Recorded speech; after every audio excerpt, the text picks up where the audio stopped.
He sat in his wheelchair, surrounded by cheers and laughter that weren't meant for him, until a gentle hand rested on his shoulder. A stranger's kindness was about to change the course of his life forever. The auditorium was alive with sound. Applause thundered through the air, proud parents cheered, names echoed off the tall ceiling as one graduate after another walked across the stage. Caps and gowns swayed, cameras flashed, and the smell of fresh flowers mixed with the faint scent of floor polish. It was a day that symbolized triumph, hope, and celebration. But for one man sitting near the back, the sounds of joy only made the silence inside him louder. Adrian Cole, once the golden boy of ambition, now the paralyzed billionaire CEO, sat stiffly in his wheelchair, his hands folded tight against his lap. At 28, he was already the youngest in his graduating class to own a Fortune 500 company. To the world, he was an icon of power, wealth, and perseverance. But right now, he was just a man alone, his sharp suit like armor, his dark eyes hollow as they scanned the crowd. He watched as graduates hugged their parents, kissed their lovers, and posed for photos. Laughter spilled over him like waves crashing against a stone. Everyone seemed to belong to someone. Everyone except him. Adrian's father hadn't come. His mother hadn't either.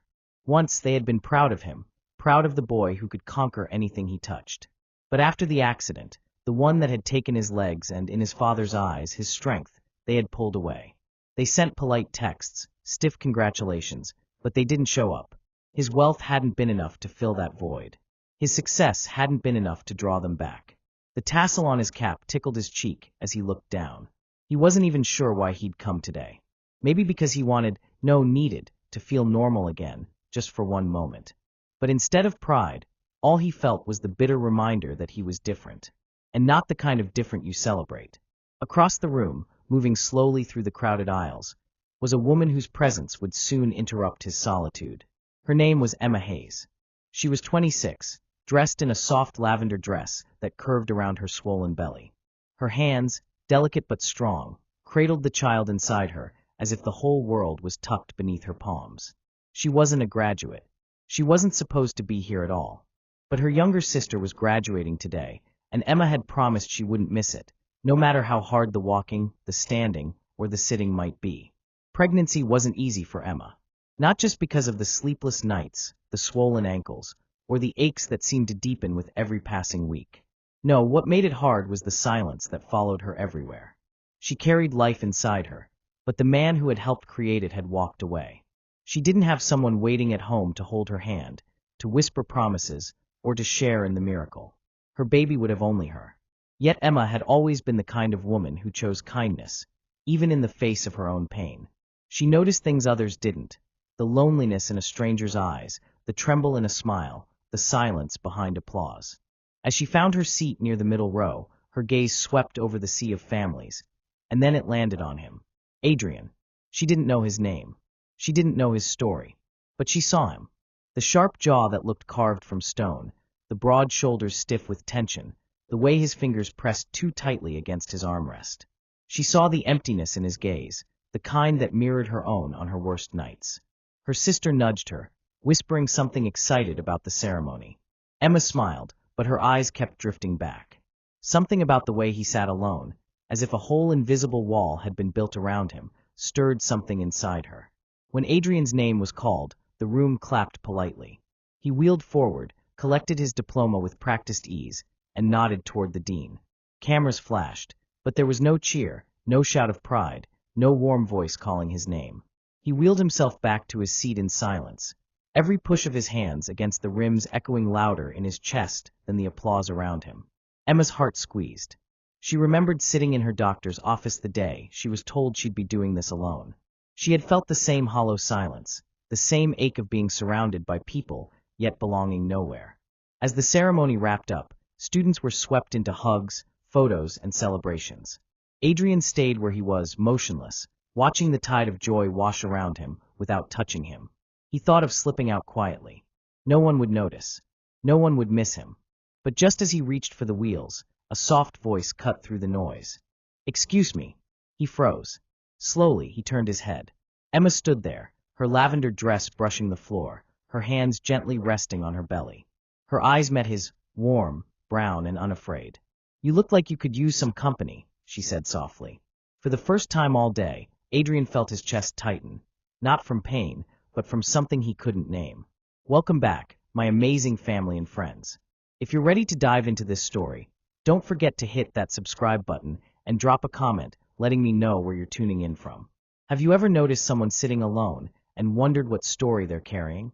If you were Emma, would you have walked over or kept your distance? Share your thoughts in the comments. Now let's get started, because tomorrow I'll be sharing another story that's just as captivating, and you won't want to miss it. For a moment, Adrian didn't answer. He wasn't used to strangers approaching him. Not like this.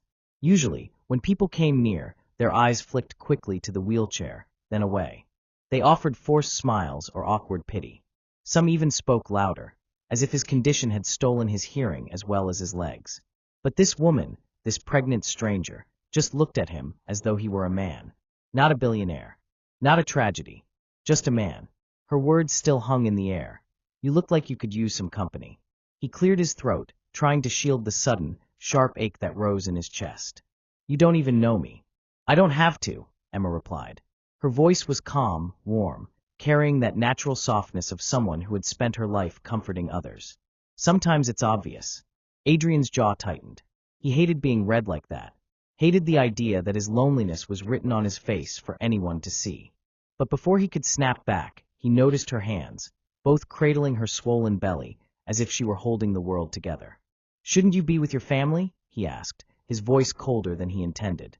Emma tilted her head, a faint smile touching her lips. I am. My sister's out there somewhere taking pictures. But I don't think she'll miss me for a few minutes. She nodded toward the chaos of graduates and parents spilling out into the courtyard. She's got enough love coming at her from all directions. Her gaze returned to him. You looked like you didn't. Adrian's chest burned. He wanted to deny it, to remind her that he wasn't some charity case. But the truth weighed too heavily. She was right. You don't even know who I am, he muttered, softer this time. Emma shrugged. Maybe not, but I know what alone looks like. Her words cut deeper than she could have imagined. Alone. That was the word he carried with him like a scar. It wasn't just about his parents' absence. It wasn't just about the accident. It was about every night he spent in his penthouse, staring at the skyline, surrounded by silence. It was about every business meeting where people respected him but never touched his heart. Adrian swallowed hard. For the first time in years, someone had spoken to the wound instead of the armor. Emma slowly lowered herself into the empty chair beside him, moving carefully so as not to strain her body. She let out a small sigh of relief once she sat down. Better, she murmured. Now neither of us is alone. Adrian blinked at her. No one did this. No one simply chose to sit with him. Not without wanting something in return. Why are you doing this? He asked quietly. Emma turned her face toward him, and for a moment, her eyes glistened with something unspoken. Because once, I wished someone had done it for me. Her hand brushed absently against her stomach, and Adrian caught the movement. Something in the way she touched her belly wasn't just maternal. It was protective. It was lonely. It was the kind of touch that told a story without words. He studied her for a moment, curiosity breaking through his guardedness. You came here for your sister, but you're the one sitting with me. She gave him a small, knowing smile. Maybe both of us needed this more than we thought. For a while, they sat in silence, letting the noise of celebration surround them like distant waves. Balloons bobbed overhead, graduates snapped selfies, children ran past holding bouquets of flowers. Life moved on around them, full and bright. But here, in this small corner, two strangers sat together in the stillness of recognition. Adrian's throat felt tight. He wanted to ask her more. Who she was. Why her eyes looked both strong and tired at once. Why she seemed to understand the cracks in him without needing an explanation. But the words stuck in his throat. Emma broke the silence first. You know, she said lightly, people look at you like you're untouchable. Adrian gave a bitter chuckle. And you don't. She shook her head. No, I just see someone who reminds me of myself. He frowned. You? You don't even know me. Her eyes softened. I don't need to know your past to recognize loneliness. It shows in the way you sit, like you're holding your breath in a crowded room. Adrian's breath caught. He wanted to deny it. But she was right. For the first time in years, his carefully built wall had a crack. And this stranger, this pregnant woman who had simply chosen kindness, had put it there with a few gentle words. He felt the weight of a choice pressing on him. He could push her away, keep the armor intact, and leave this day as empty as it began. Or he could let the moment breathe. Just once. Adrian, he said suddenly, his voice rough. My name's Adrian. Emma smiled, a small light in the heavy air. Emma. Their eyes met, and for the first time that day, Adrian didn't feel invisible. Do you believe one small act of kindness, a simple choice to sit with someone, can change a life? If you were Adrian, would you have let Emma in or pushed her away? Drop your thoughts below. Adrian kept his gaze fixed on the courtyard, his jaw clenched as though holding back a tide of words he didn't want to release. He had given her his name. That was already more than he usually allowed. Names were intimate things. They tethered you. And he had spent the last 2 years cutting ties, not creating new ones. Emma, sensing the shift, didn't push. She simply sat beside him, her hands resting gently on her belly, eyes watching the swirl of families. It wasn't silence that felt awkward. It was silence that felt heavy, like standing at the edge of a cliff and knowing one step could change everything. Finally, Adrian broke it. You don't need to waste your time on me, he muttered, his voice flat, practiced, the kind of tone he used in boardrooms to dismiss people before they could get close. Emma turned her head slowly, studying him. Is that what you think I'm doing? Wasting time. He didn't answer. He just tightened his grip on the wheels of his chair. His hands, strong from years of pushing himself forward, trembled slightly. Emma's voice softened. You're not an obligation, Adrian. I sat down because I wanted to. Adrian let out a humorless laugh. People only want something from me. Money. Power. A story to tell their friends. That's what I'm used to. Her eyes flickered, as if his words had struck something inside her.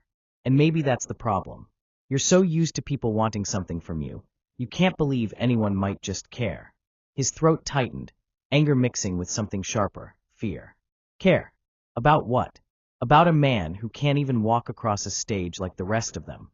He nodded toward the clusters of graduates still laughing, still glowing with pride. I wheeled myself up there like a spectacle. That's what I am to most people. A headline. A pity story dressed up in a suit. Emma's heart ached at the bitterness in his voice. She wanted to reach out, to place her hand over his, but something held her back. Instead, she whispered, maybe you're more than that. Maybe you just don't see it yet. Her words lingered, but Adrian shook his head, his defenses slamming back into place. You don't know me, Emma. And you don't want to. That stung more than she expected. She should have walked away then, should have spared herself the pain of being pushed aside. But instead, she sat a moment longer, staring at this man who reminded her so much of her own nights of loneliness. She remembered the day she told the father of her child she was pregnant. She remembered the way his face turned pale, how his hands fidgeted, how his words came out sharp. I can't do this, Emma. I'm not ready. Don't expect me to be. He had walked away, and she had been left to carry everything alone. And now here she was, sitting beside another man who was telling her not to expect anything from him. The irony wasn't lost on her. Emma stood slowly, wincing at the weight of her belly. Adrian's eyes flicked up, startled by her sudden movement. You're right, she said softly, though her voice trembled. I don't know you. But I see you, Adrian. And maybe that scares you more than anything. For a second, something flickered in his eyes, something raw, unguarded. But just as quickly, it vanished, replaced by the cold mask he had perfected. Emma nodded faintly, more to herself than to him. Take care of yourself, Adrian. She turned and began walking toward the courtyard, her figure slowly blending into the crowd of families and balloons. Adrian watched her go, his chest heavy, his hands rigid against the rims of his chair. He told himself this was for the best. He didn't need her pity.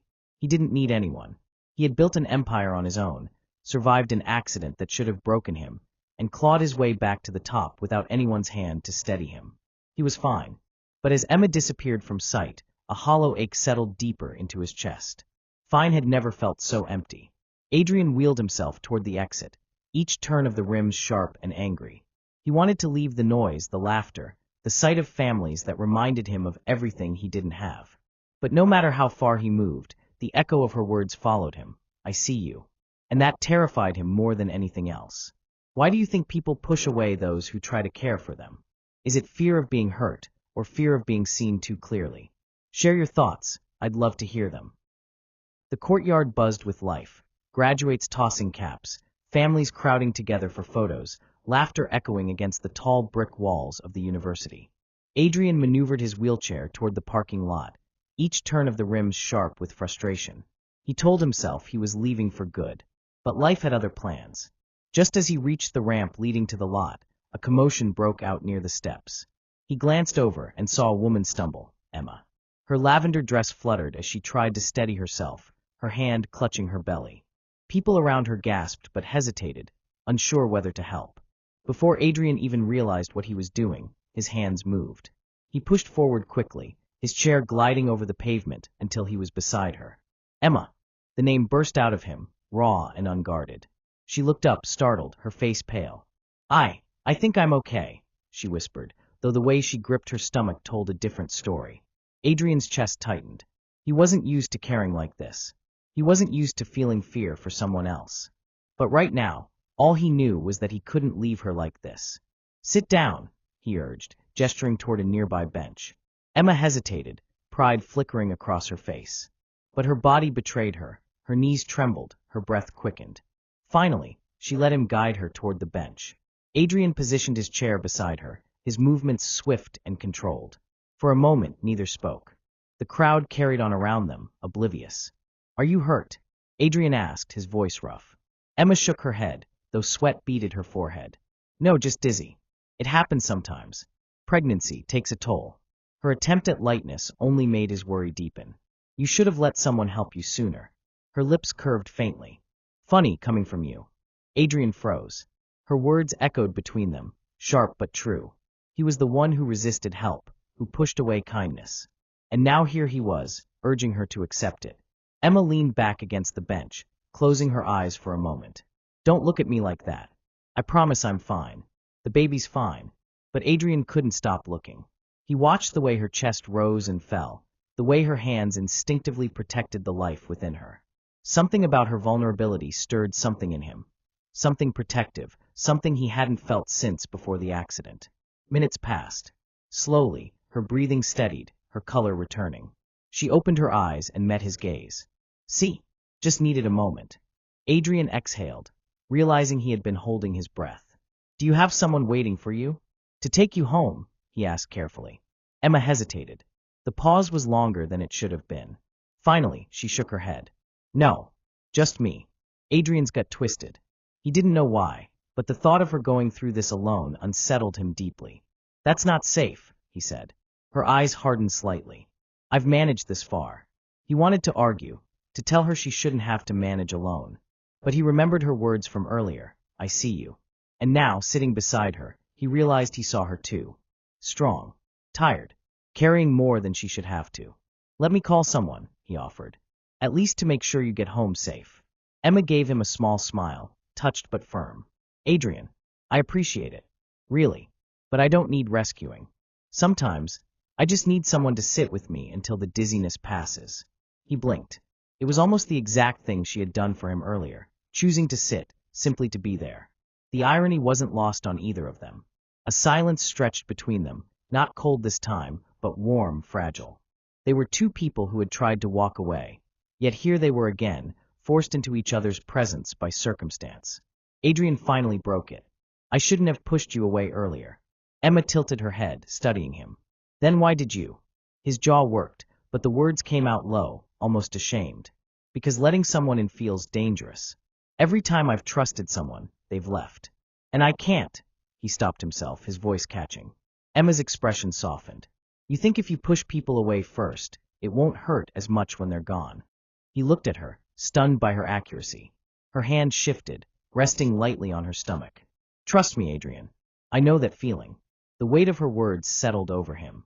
He wanted to ask about the father of her child, but he didn't. Not yet. Instead, he let the silence speak. Around them, the graduation crowd began to thin, the noise fading into the hum of distant conversations. The world seemed smaller now, just the two of them on a bench, bound together not by choice, but by something stronger, the truth they saw in each other. For the first time, Adrian didn't feel the need to escape. The evening air was cool, carrying the scent of fresh rain as the campus emptied. Adrian found himself still on the bench beside Emma, long after the last shouts of celebration had faded. It felt strange. He had come to this graduation certain he would leave unnoticed. Yet here he was, tethered to someone who refused to look away. Emma adjusted the shawl draped over her shoulders, her hands smoothing the fabric as though steadying herself. I should probably go, she murmured. Adrian's chest tightened, though he didn't understand why. Do you need a ride? She laughed softly, though it held no humor. I don't exactly own a car. The admission surprised him. He had assumed, wrongly, that someone like her, with her warmth and quiet grace, had a whole world of support behind her. Instead, there was an echo of emptiness in her words. I can call my driver, Adrian offered. The words slipped out before he could second-guess himself. He can take you wherever you need. Emma hesitated, her brows knitting. Why would you do that for me? He opened his mouth, then closed it. Because he wanted to. Because he couldn't bear the thought of her standing out on a dark street corner alone, carrying not just her own life, but another. But saying that aloud felt too revealing. So instead, he muttered, "Considerate thanks." For earlier. Her eyes searched his face. She seemed to be weighing his sincerity, and for the first time in years, Adrian hoped desperately that someone would believe him. Finally, she nodded. All right, just this once. They waited in silence, but it wasn't uncomfortable. It was the kind of quiet that invited thoughts to rise to the surface. Adrian found himself staring at the ground, his hands gripping the rims of his chair. Words clawed at his throat. I wasn't always like this, he said suddenly, his voice low. The chair. Emma looked at him gently, without pity. I didn't think you were. He blinked at her, caught off guard. Most people hurried to fill the silence with platitudes. I'm sorry, that must be hard. But Emma simply acknowledged him, leaving space for his truth. I was 23, he continued, his voice distant, as though narrating someone else's life. Top of my class.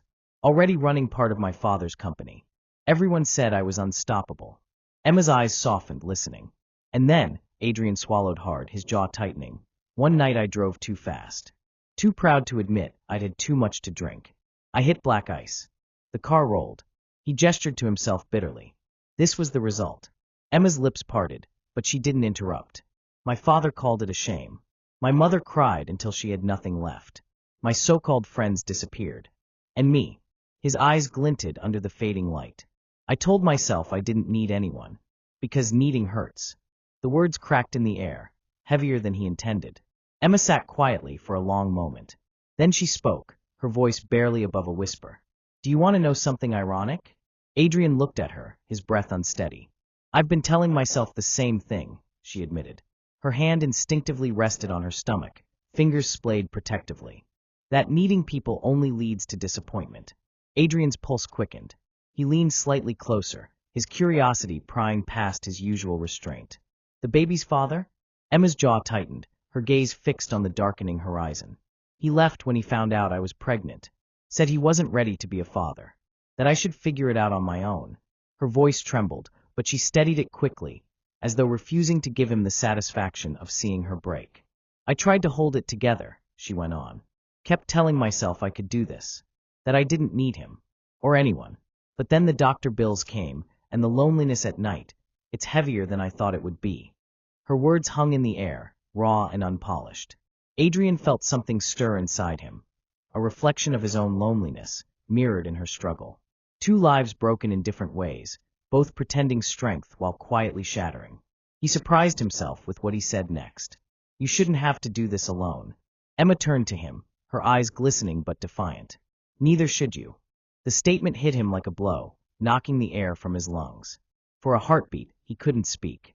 She had seen straight through him, through his fortress of wealth, his armor of coldness, his carefully maintained solitude. And instead of pity, she offered solidarity. Silence stretched again, but this time it pulsed with meaning. Finally, headlights swept across the courtyard as Adrian's driver pulled up. Emma rose slowly, smoothing her dress. She turned back to him, her expression soft but strong. Thank you. For listening. And for sharing. I know it wasn't easy. Adrian swallowed, his throat dry. You made it easier than I expected. Emma's lips curved in a small smile.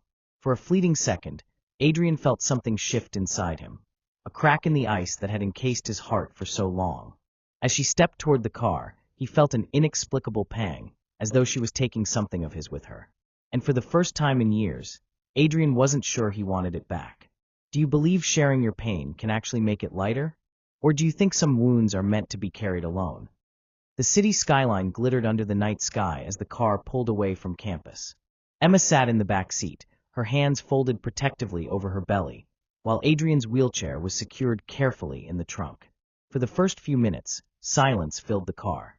The hum of the engine, the occasional turn of the tires over rough pavement, the muted glow of streetlights, they all stitched a fragile thread of calm between them.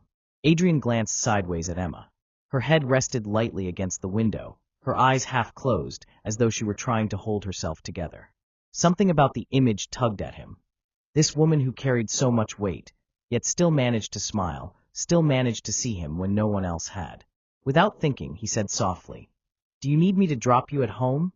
Emma stirred, turning her gaze toward him. "Actually, would you mind if we stopped for something to eat first? I haven't had a real meal all day." Adrian blinked, surprised. "Now." Her lips curved faintly. "The baby's demanding it. And trust me, you don't want to argue with cravings." For a moment, Adrian hesitated, but then he found himself nodding. "All right, anywhere you want." The driver adjusted course, and within minutes, they were pulling up to a small diner on the edge of town. Nothing fancy, just neon lights buzzing against the dark. Emma smiled as if it were a palace. Inside, the diner smelled of coffee and grilled food. The waitress guided them to a booth, moving a chair aside so Adrian's wheelchair fit at the table. Emma slid into the seat across from him, her eyes sparkling with something close to mischief.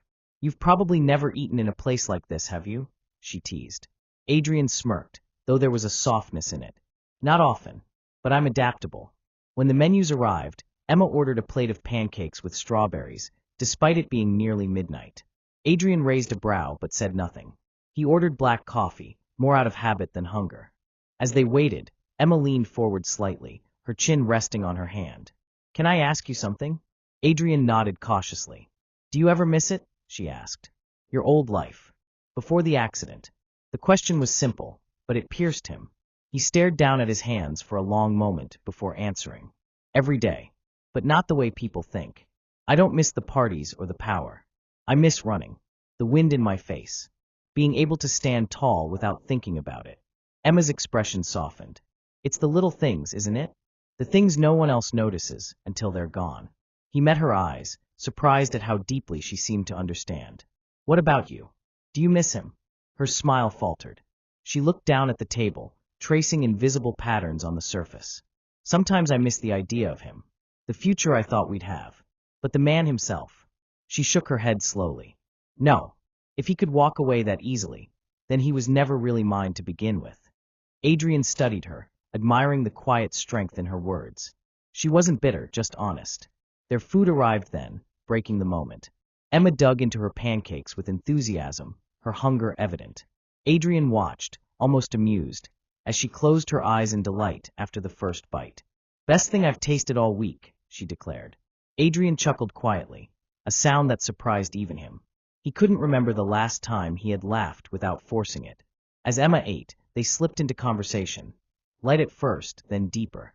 She told him about her love for books, how she used to lose herself in libraries to escape the world.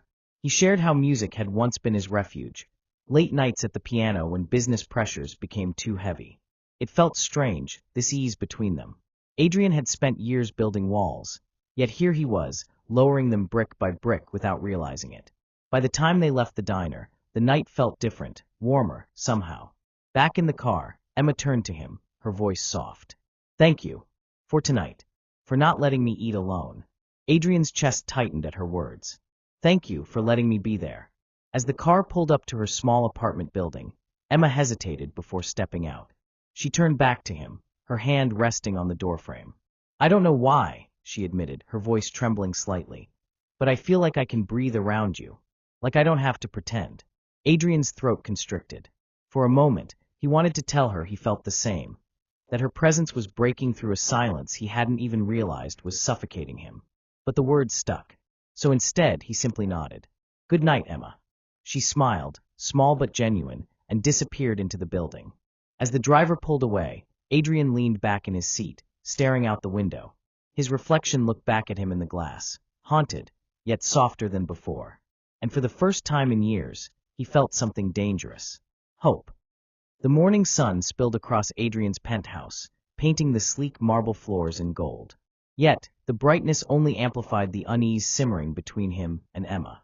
For days, they had been inseparable, late-night calls, quiet dinners, moments that felt fragile but real. Adrian had even found himself smiling without effort, something his staff had noticed with cautious curiosity. But joy, Adrian knew too well, was never permanent. That afternoon, an unexpected visitor arrived at his office. His assistant, pale and flustered, ushered in a man with sharp eyes and a cruel smile, Daniel, Emma's ex. "Mr. Blackwood," Daniel said smoothly, ignoring the weight of Adrian's gaze. "I came here with good intentions. To warn you." Adrian's jaw tightened. "About what?" Daniel leaned closer, lowering his voice like a snake hissing in the dark. "Emma. She's good at playing the victim, but she's not what she seems.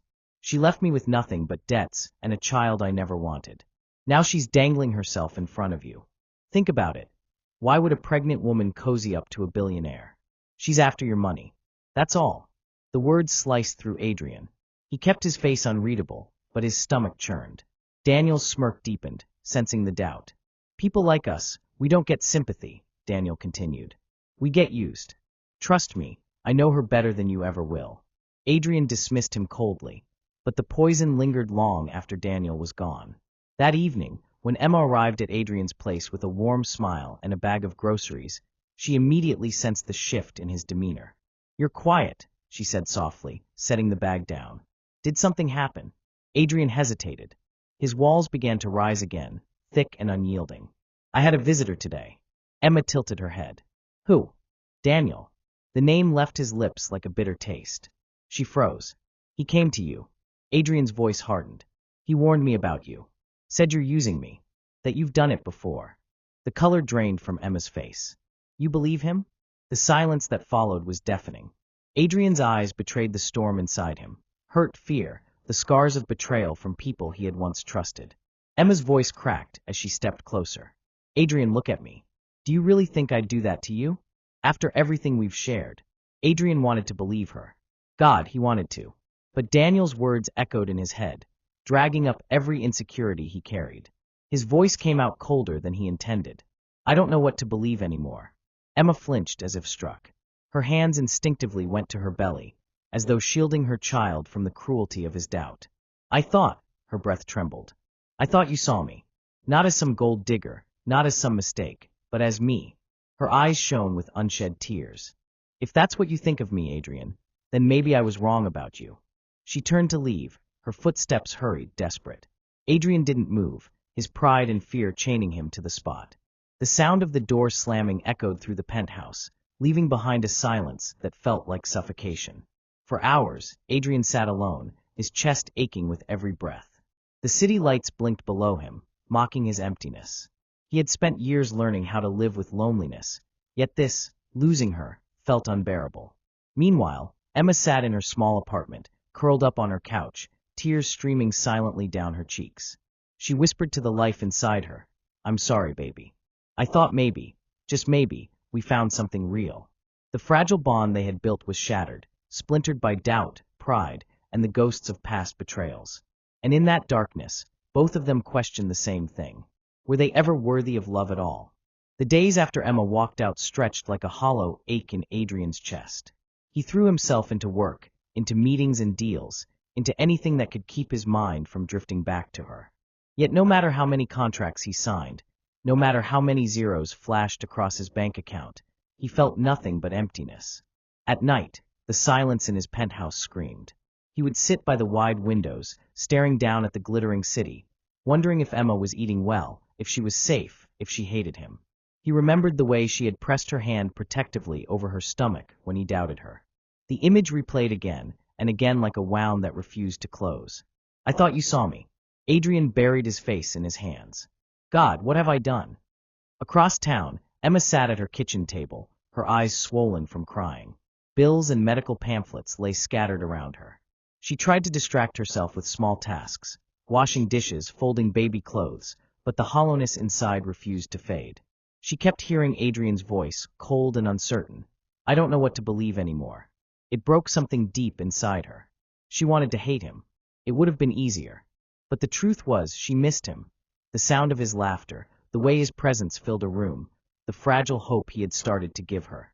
and that terrified her more than anything. Her best friend, Clara, stopped by one evening and found Emma staring at a half-packed suitcase. "Don't tell me you're leaving," Clara said gently.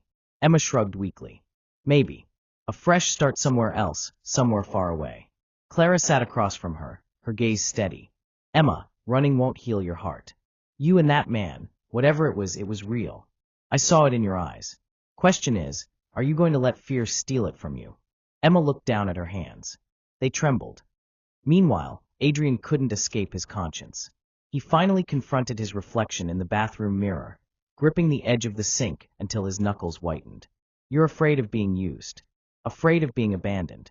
And you let that fear cost you the one person who saw you." He wheeled back, shaking his head. For once, money, power, reputation, none of it mattered. All he wanted was Emma. But what if she wouldn't take him back? What if he had shattered her trust beyond repair? The breaking point came a week later. Adrian attended a charity gala, the kind of event he normally endured with detached charm. But this time, the room suffocated him. The polished laughter, the endless handshakes, the women who eyed him with opportunistic smiles, all of it felt meaningless. In the middle of the speeches, he excused himself and left. That night, sitting alone in his car, he whispered into the dark, "I don't care if she slams the door in my face.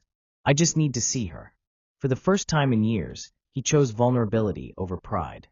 Emma, meanwhile, sat awake in bed, her hand resting on her belly. The baby kicked softly, almost as if urging her forward. "Do I give him another chance?"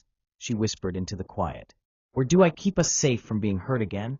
Her heart warred with her fear. Love had always been a risk, but this time it wasn't just her at stake. It was her child, too. Tears slipped down her cheeks. "I don't know if I'm strong enough." Yet deep down she knew. The thought of never seeing Adrian again felt like an ache she couldn't bear. The choice was hers. The door could stay closed forever, or she could open it just a crack, one more time. The night air was cool when Adrian's car stopped outside Emma's apartment building. His chest tightened as he stared up at the dimly lit windows, his heart pounding like a drum. Would she even let him in? With a deep breath, he wheeled himself forward, every movement heavy with both dread and hope. Inside, Emma sat frozen as the knock echoed through her small apartment. She knew that knock.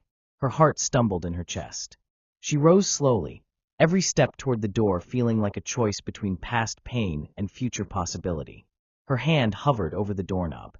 And in that suspended moment, the entire weight of their story balanced on the edge of a decision.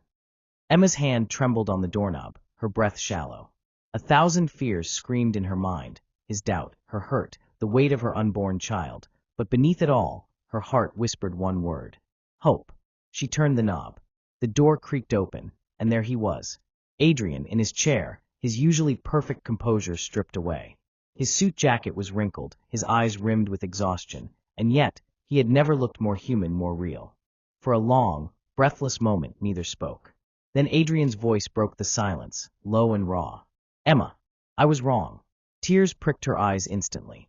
He wheeled closer, stopping just at the threshold, as if afraid to push too far. "I let fear poison me," he continued, his voice trembling. "I've spent so long being suspicious of everyone, waiting to be used or abandoned, that I couldn't see the truth staring me in the face. You weren't using me. You were saving me." Emma's lips parted, but no sound came.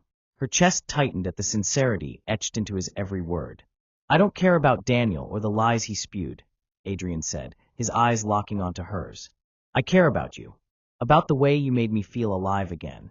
And I can't," his voice cracked. He swallowed hard, his hands tightening on the wheels of his chair. "I can't lose that. I can't lose you." Emma pressed a hand over her heart, as if holding it together. "Do you have any idea how much it hurt? To think you saw me as just another mistake." His gaze darkened with regret. "It was the worst mistake of my life. And I will spend every day proving to you, and to your child, that I see you, that I choose you." The air between them pulsed with unshed tears and truths too heavy for silence. Slowly, Emma stepped forward, until she was standing just in front of him. "You broke me that night, Adrian. But you're here now." He lifted his hand tentatively. For a second, it hovered in the space between them, uncertain, pleading. Then Emma placed her hand in his, and everything shifted. Her warmth, her touch, it was forgiveness, fragile but real. A sob escaped his chest, the sound of years of walls collapsing. Emma knelt carefully so they were eye level, her round belly between them, her eyes shining. "Don't make me regret this," she whispered. "You won't," he vowed, his voice fierce with conviction. And in that moment, the weight lifted. Weeks passed, and life began to weave itself into something new. Adrian and Emma shared quiet evenings, him reading aloud from her favorite books, her coaxing him into playing the piano again. Their laughter returned, tentative at first, then fuller, richer. When the baby finally arrived, a beautiful little girl with Emma's eyes and Adrian's quiet gaze, it was as though the universe itself whispered redemption. Adrian held the tiny bundle against his chest, tears streaming freely down his cheeks. His hands shook, but his heart felt steady for the first time in years. "She's perfect," he whispered, "just like her mother." Emma, exhausted but radiant, smiled through tears. "She's ours." He looked at Emma then, not just as the woman who had walked into his loneliness, but as the love he never thought he deserved. And in her eyes, he saw the same truth mirrored back. Months later, Adrian found himself back at the same campus where it had all begun. This time, he wasn't sitting alone in his wheelchair while the world celebrated without him. This time, Emma stood beside him, their baby nestled in her arms. As they moved across the courtyard, students glanced their way, not with pity, but with admiration. Whispers of "That's Adrian Blackwood" floated through the air, but for once, he didn't care. Emma nudged him gently. "Remember the first time we were here?" He chuckled, a sound filled with light. "I remember thinking an angel had decided to sit with me." She rolled her eyes playfully. "And I remember thinking you were too stubborn for your own good." They both laughed, the sound echoing through the campus like a promise kept. Adrian looked at her, then at the baby, then back at the place where his story of loneliness had once been carved deep. Now, it had been rewritten with love. He whispered, almost to himself, "I sat here once, thinking I had nothing left. Now, I have everything." Emma squeezed his hand. "That's because you finally opened the door." He met her gaze, and for the first time, Adrian Blackwood, a man who had built empires, who had lost everything, who had been paralyzed not just in body but in spirit, smiled with a heart unburdened. Love had found him when he least expected it, and it was here to stay. Have you ever experienced love when you least expected it, when you were at your lowest, and it changed everything? Share your story in the comments below. Thank you for staying with me until the very end of this story. If this one kept you hooked, then you definitely won't want to miss what's coming next. It's even wilder and more fascinating than you can imagine. Make sure to subscribe and turn on notifications so you'll be the first to catch the next story.